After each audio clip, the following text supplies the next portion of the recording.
Welcome to Tuesday's Things Unseen, where all this week we're planning to think about one big Bible word, sanctification, being set apart from the world for the Lord, becoming His possession.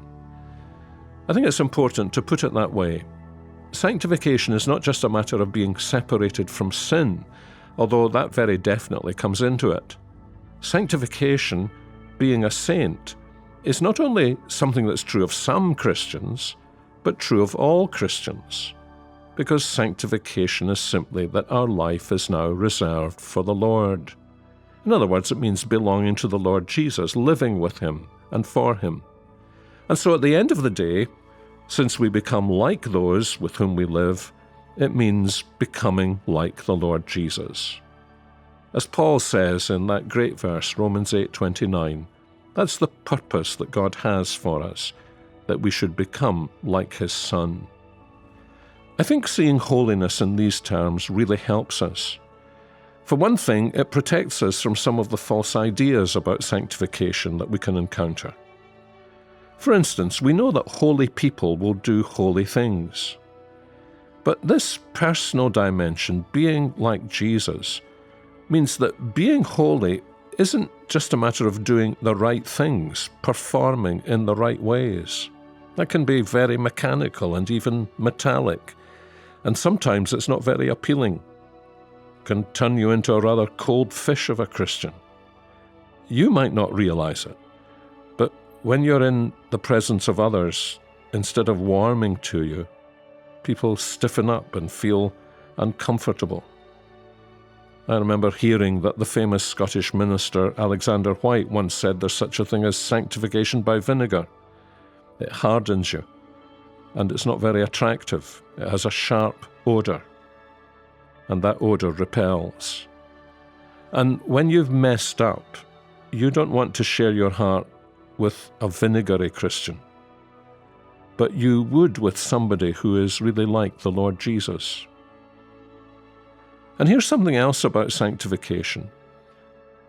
Sanctification saves us from confusing gifts with graces. Now, of course, the graces, the fruit of the Spirit that Paul mentions in Galatians 5, verses 22 to 23, grow in us only because of God's grace. And in that sense, they are gifts too.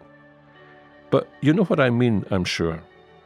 I'm thinking about the fact that having special gifts, the gifts that the New Testament sometimes talks about, is not the same thing as the fruit of the Spirit, as grace, as holiness. And the Bible stresses this because we can be deceived into thinking that because someone has special gifts, and the more special the better, we can be deceived into thinking that they must be particularly holy, and some people trade on that. But remember that Jesus said, it's not by people's gifts, but by the fruit that's produced in their lives that real holiness is seen. Didn't He say towards the end of the Sermon on the Mount that many would stand before Him and tell Him about the mighty gifts they had and the marvelous things they did in His name, and yet be told, "Depart from me, I never knew you"? Those words are intriguing, I think.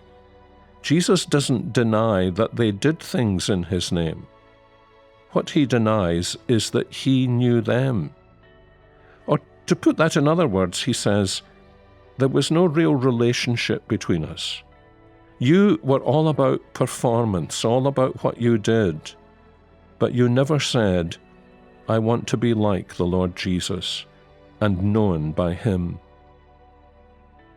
I think that's why, by and large, if you want to know what holiness looks like, what it means to be a saint, you need to avoid the current trend in the evangelical subculture of focusing on well-known preachers or on people who make YouTube or other videos, and maybe I should add people who do podcasts.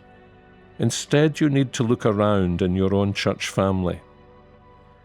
Because in these public spheres, what you see is usually people's gifts, or people who think they have gifts.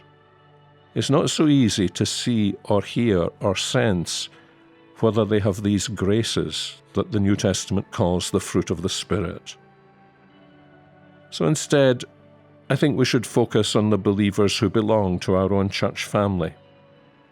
Look at some of them and see how in these sometimes thought of as little people, the fruit of sanctification is evident to our eyes.